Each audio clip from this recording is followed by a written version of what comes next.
નમસ્કાર ખેડૂત ભાઈઓ, હું છું વિરેનભાઈ નકુમ.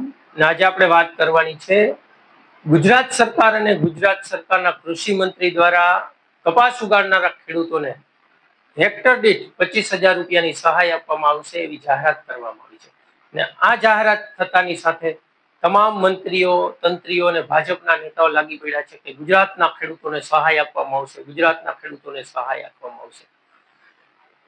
આ યોજનાની અંદર શું નિયમો છે, આ યોજનાની અંદર કઈ રીતના અમલવારી થવાની છે અને ગુજરાતના ખેડૂતોનું શું આ યોજનાથી ભલું થવાનું છે, ગુજરાતના ખેડૂતોની શું જિંદગી બદલાવાની છે, શું ગુજરાતના ખેડૂતોની આવક ડબલ થવાની છે. આ યોજનાની અંદર એવા નિયમો છે કે હાઈટથી હાઈટનું અંતર 90 સેન્ટીમીટર એટલે કે 3 ફૂટ જેટલા અંતરે વાવેતર કરવાનું છે અને છોડથી છોડ ફૂટ એકના અંતરે આ યોજનાની અંદર અમલવારી કરવામાં આવી છે કે વાવેતર કરવાનું છે. પરંતુ અહીંયા સવાલ એ છે કે ગુજરાતની અંદર મોટા ભાગે જે ખેડૂતો વાવેતર કરી રહ્યા છે કપાસનું, તે 5 થી 6 ફૂટના અંતરે વાવેતર કરી રહ્યા છે. તમામ ખેડૂતોને સહાય કેમ નહીં?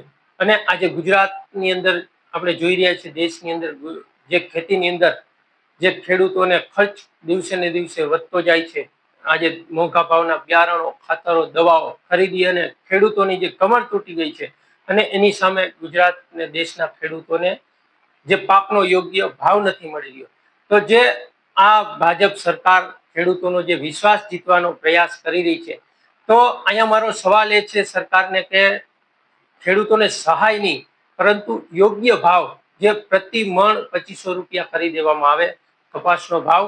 અને બીજું કે જે વિદેશોથી જે આયાત થાય છે કપાસ, તેની અંદર જે 0% ડ્યુટી લગાવવામાં આવી છે અને જે આયાત કપાસ કરવામાં આવે છે તે આયાત ઉપર નિયંત્રણ કરવામાં આવે, અને તો જ ગુજરાત અને દેશના ખેડૂતોનું ભલું થશે અને ગુજરાત અને દેશના ખેડૂતોની આવક ડબલ થશે. જય જવાન, જય કિસાન.